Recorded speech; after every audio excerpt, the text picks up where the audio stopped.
centradas en el aprendizaje. Se dice muy rápido, pero el asunto tiene su propia dificultades, su complejidad. Luego, en lugar del saber en un mundo estático, digámoslo así, habría saberes que son absoluta, estrictamente indispensables para todo mundo. Porque alguien cree que nadie podría vivir sin esos saberes, y la vida se encarga de hacernos ver que no es así, que francamente ponernos tan solemnes y teatralizar no corresponde con las dinámicas. La gente vive con saberes muy distintos, porque son los saberes que tienen significación, que tienen relevancia en contextos determinados.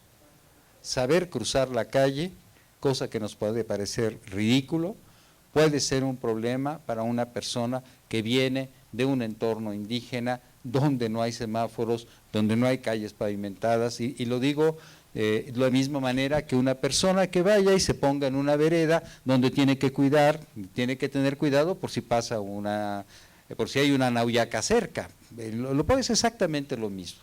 No es un asunto de denostar a nadie, ¿sí? Es la cuestión de qué saberes, para qué contextos y cómo se articulan esos saberes con las historias de vida de las gentes, de las personas. Bien, decíamos, en un mundo estático, entonces los saberes inmanentes, enseñamos la misma cosa desde hace 50 años, porque estamos convencidos que todo el mundo debe saber eso y de esa manera. ¿De veras? ¿De veras es así? ¿Hay un espacio para reflexionar lo que estamos enseñando? El asunto es, uno lo puede tomar como sin importancia, pero el asunto es serio para los jóvenes que tienen que aprender asuntos que carecen de significación, que no pueden articularse con prácticas sociales. Porque hay que decirlo de una vez, sí, el enfoque principal es el de los contenidos o el de las capacidades sociales. ¿Qué nos interesa? La transmisión de contenidos o el desarrollo de capacidades sociales no necesariamente están ligados. Y si hay contenidos que deben permanecer inmaculados, por las razones que quieran, frente a la transformación de las prácticas sociales. Esto está ligado a la complejidad de los saberes. Baja complejidad, saberes disciplinarios. Alta complejidad, prácticas sociales. Ninguna práctica social se reduce a un enfoque disciplinario. No somos un esqueleto, aunque portemos uno. ¿Sí? Entonces, ¿cómo recuperar los objetos de las prácticas sociales, los objetos de la producción, los objetos de la vida social en cuanto a formas de relación, expresiones culturales, etcétera? ¿Cómo recuperarlos para acercarnos al abordaje, al discernimiento, a la elucidación de esos objetos en la práctica educativa? A veces pasa que uno termina como alumno en un salón y entra al siguiente como maestro. Eso puede limitar al no aproximarnos a cierto tipo de prácticas que guardan relación con el desarrollo de competencias y los objetos que es necesario desentrañar en la actividad docente. ¿Sí? Bien. Los ejemplos sobran, ¿eh? Es un ingeniero, se le descompone el refrigerador, puede saber lo que ustedes quieran de termodinámica, pero a la hora de la hora llama al técnico, porque, ¿sí? Igual que nadie se atrevería a ponerse en un quirófano en las manos de una persona que pues da clases de anatomía, pero nada más, ¿no? Entonces, digo, la cosa puede ser seria. Bien, y luego, la importancia de las intervenciones en la vida social.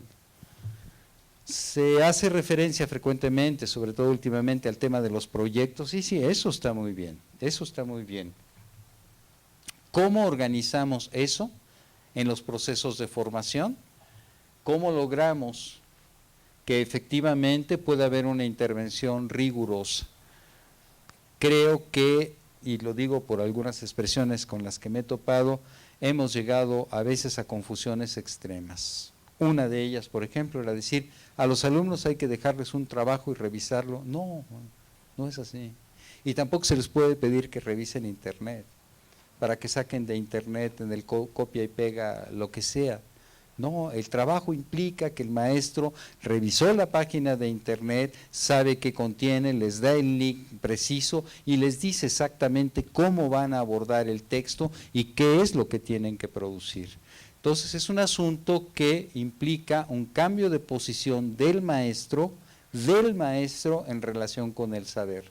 El saber aparece entonces como un elemento tercero, el maestro no porta el saber es algo que está fuera, para llamarlo de alguna manera, y es lo que permite, es un elemento de relación con nuestros alumnos. Entonces, ¿cómo orientar? Bueno, depende de qué posición tomamos. ¿Qué posición tomamos? Y nosotros podíamos seguir una línea gris, y está con toda intención puesto en gris, que dice ausencia, enseñanza no significativo, mundo estático, contenidos, baja complejidad, enfoques disciplinares y baja importancia de las intervenciones en la vida social.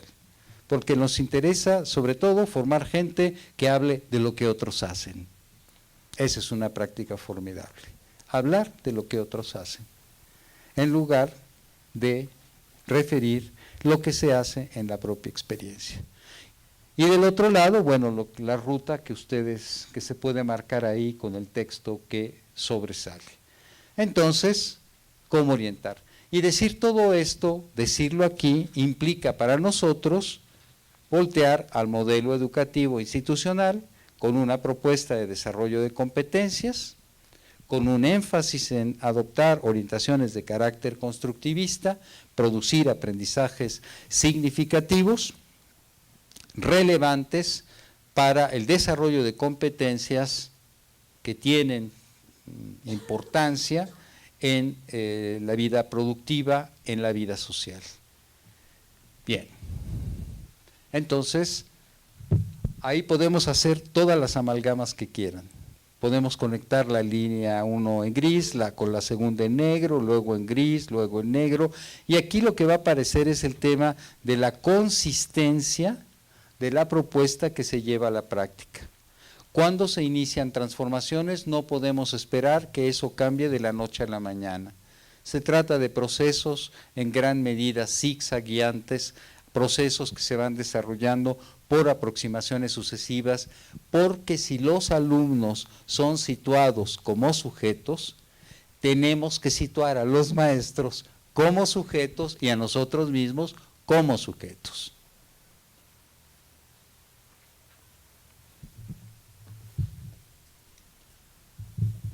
¿Cómo implementar? Bueno, creemos que hay que tener una estrategia explícita de transformación gradual de prácticas precedentes, de prácticas directivas, docentes, del personal de apoyo. Y decimos gradual porque los procesos de transformación de una práctica tan compleja y tan estructurada como es la práctica educativa no se resuelven de la noche a la mañana. Los sujetos no cambian tan fácilmente de posición en relación con el saber ni en relación con otros sujetos. Entonces, ¿cuáles son las estrategias, las intervenciones para propiciarlo? Y yo lo plantearía de esta manera. Con una propuesta centrada en el aprendizaje, uno se pregunta acerca de un enigma y planteo el enigma. ¿Cuál es la experiencia que otra persona tiene que vivir para articular un aprendizaje significativo X, Y o Z? Es un enigma porque hemos insistido en la radicalidad de la singularidad del sujeto.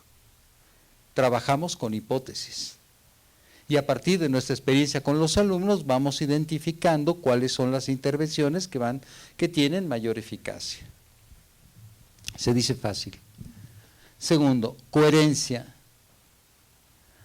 Lo planteamos porque requerimos consistencia, coherencia de las acciones de los distintos autores de la práctica educativa. Y dije autores y no actores. Los actores se ponen en un escenario hay una escenografía, se les da un parlamento y dicen lo que les toca. Y los autores construyen sus prácticas. Si queremos transitar a una propuesta centrada en el aprendizaje, los alumnos y los maestros tienen que ser autores, unos de la construcción del saber que podrán alcanzar, las capacidades sociales, ahorita hago la diferencia, pero de los maestros también. Sí, de los maestros también. Hay que afirmar el lugar del docente entonces en la construcción e implementación de la propuesta educativa. ¿Por qué? Por la importancia que tiene la relación social educativa en el aula, que la resuelve el maestro. Entonces, ¿cómo damos señas consistentes que afirmen el lugar del docente en la construcción? El docente no puede ocupar otro lugar si ese lugar no está libre. Digo, aquello de dos cuerpos no pueden ocupar el mismo lugar en el espacio, está muy claro. ¿Sí? Y entonces esto implica que los especialistas tenemos que dar un paso lateral para dejar el espacio y ocupar otro lugar con el maestro. Eso no es fácil, porque pues siempre la tentación de detentar el saber, como dicen, lo único que no se resiste son las tentaciones y esa es una de ellas, ¿no? Entonces, ¿cómo aguantar y dejar el lugar? Si uno deja el lugar vacío, otro lo puede ocupar. Si uno no lo deja vacío, no se puede. Entonces, ¿cuál es el desplazamiento? Y lo que trato de decir con eso es que se trata de un movimiento de un conjunto, y eso es muy complejo. ¿Cómo abandonar lugares que hemos ocupado reiterando prácticas centradas en la enseñanza, el alumno en un lugar, el maestro en otro lugar, el especialista en otro y el funcionario en otro? ¿Cómo le hacen todos para decir paso lateral? No es fácil. Pero se trata de un movimiento del conjunto, de un movimiento en una organización. Y esto contemplando que la escuela es una unidad orgánica de funcionamiento y de relación con el entorno que corresponda. Fortalecimiento del trabajo colegiado. Esta afirmación del lugar del docente no es es la afirmación del sujeto en particular, pero es un sujeto que se inscribe en una red de relaciones en la escuela. No hay trabajo colectivo sin trabajo individual, pero puede haber trabajo individual sin trabajo colectivo. Y la cuestión es entonces cómo ligamos la afirmación del lugar del docente y el fortalecimiento del trabajo colegiado. Sobre todo porque el resultado de la formación es una tarea colectiva a lo largo del plan de estudios. Es un proyecto de 4 años, de 3 años, en el que participa un conjunto de personas, supondríamos que comparten los propósitos formativos que establece la institución.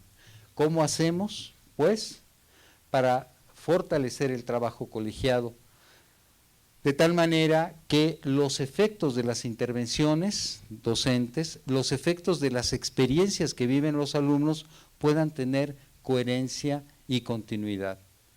Están bien los relámpagos en la noche cuando no hay lámpara, ¿sí? Iluminan, aportan, pero no son suficientes para transitar en la oscuridad. Y claro, decimos congruencia entre la estrategia de formación y desarrollo profesional de los docentes y la propuesta educativa.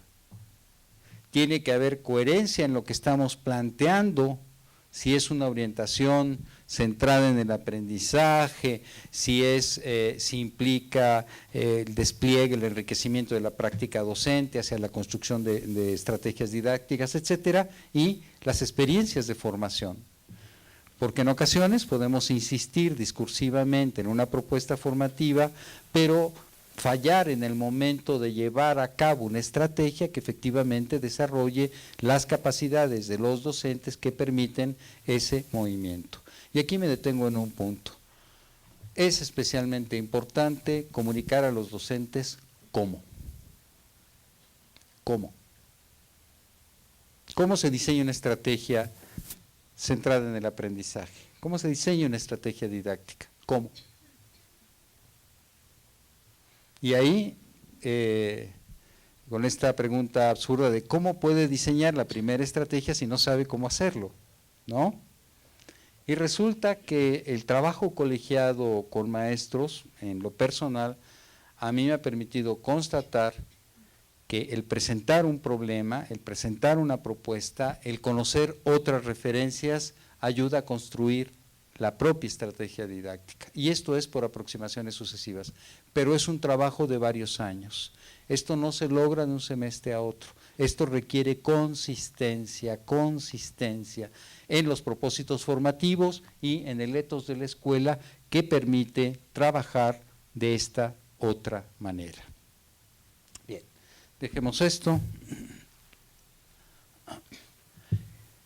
¿Qué competencias docentes propician una mayor contribución? Bueno, diríamos la generación de competencias para enriquecer la práctica docente en el aula. Ahora vamos a detenernos en eso. La generación de competencias que fortalecen el trabajo colegiado. La calidad de las escuelas podemos asociarla a la fortaleza del trabajo colegiado en las escuelas. Un espacio escolar que no ha logrado consolidar una dinámica de trabajo colegiado va a encontrar muchas vicisitudes.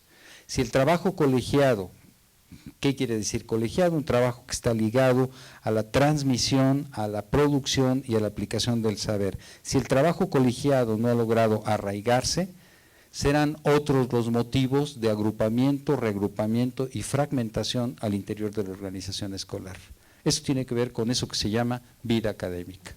Las escuelas destacadas, las que ustedes elijan, las más destacadas, ¿sí?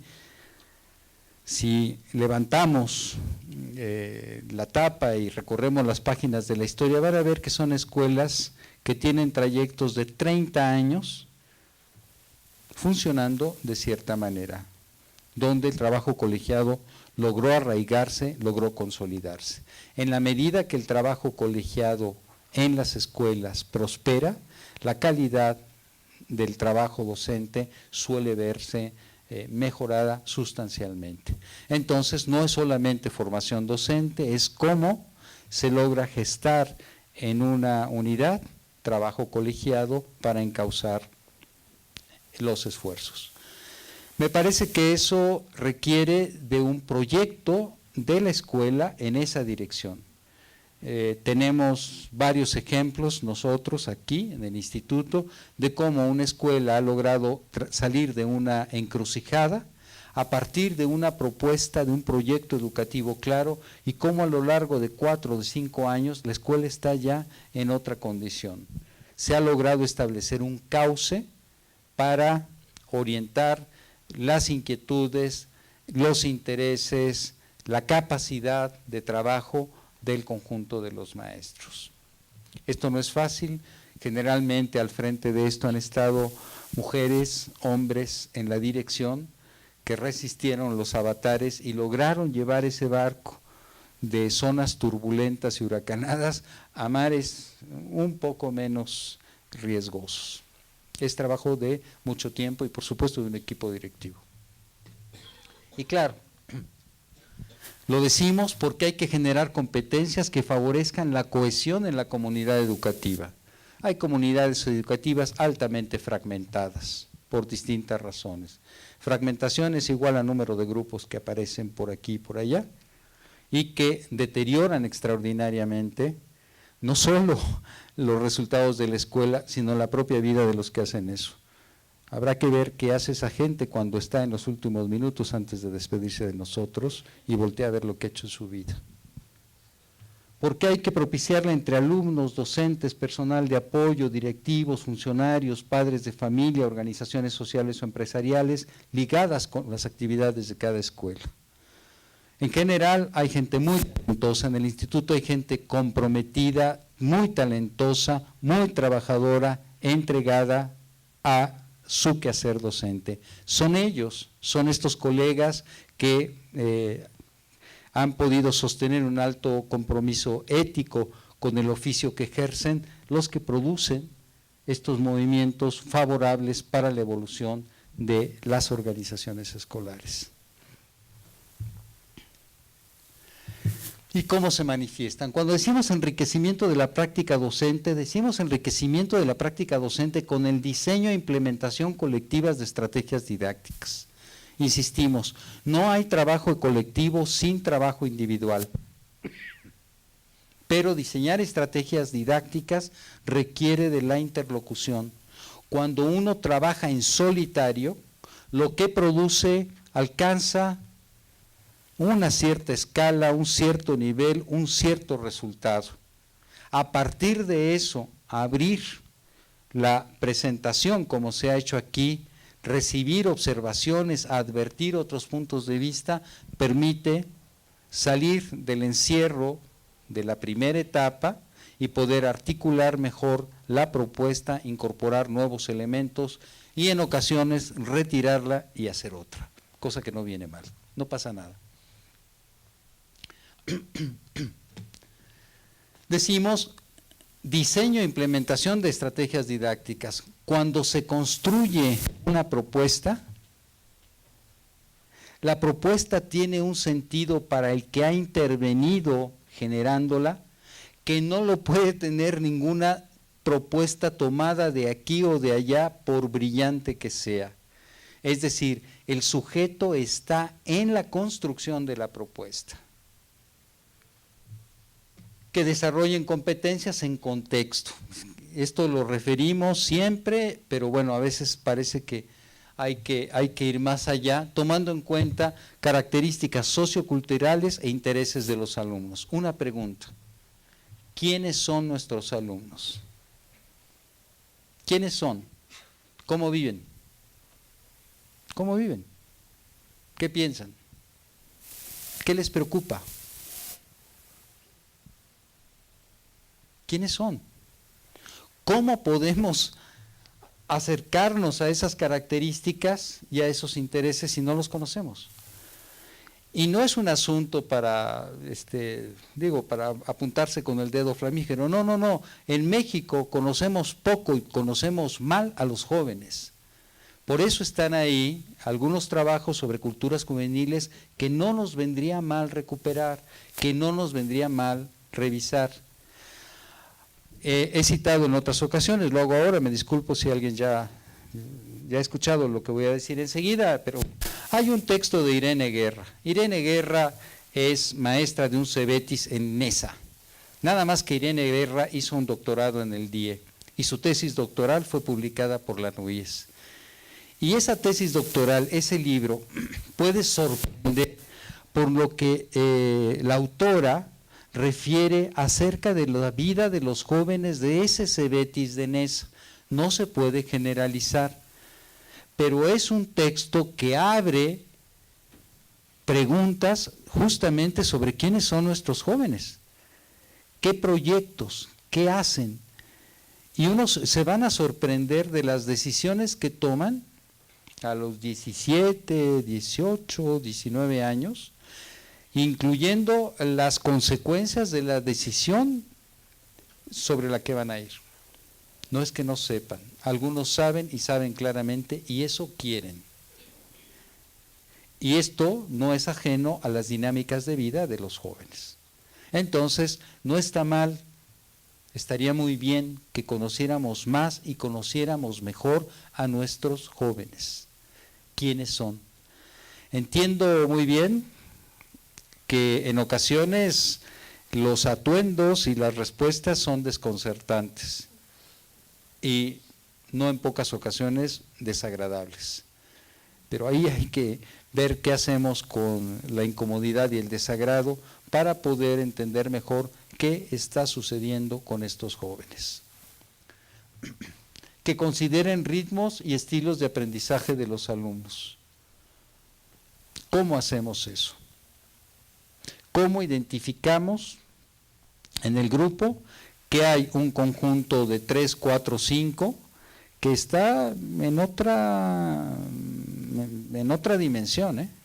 Y eso puede ser, por ejemplo, yo he contado la anécdota, la refiero una vez más, porque los chicos no entienden lo que se dice. Por ejemplo, cuando hablan otra lengua. Aquí quizá no nos pase tanto, al menos eso creemos. Porque en ocasiones uno articula una expresión y lo hace de tal manera que es indescifrable para el otro. Uno está hablando en chino, en otra lengua. No hay significantes que el otro pueda tomar como asidero para comprender lo que se está diciendo. Entonces, el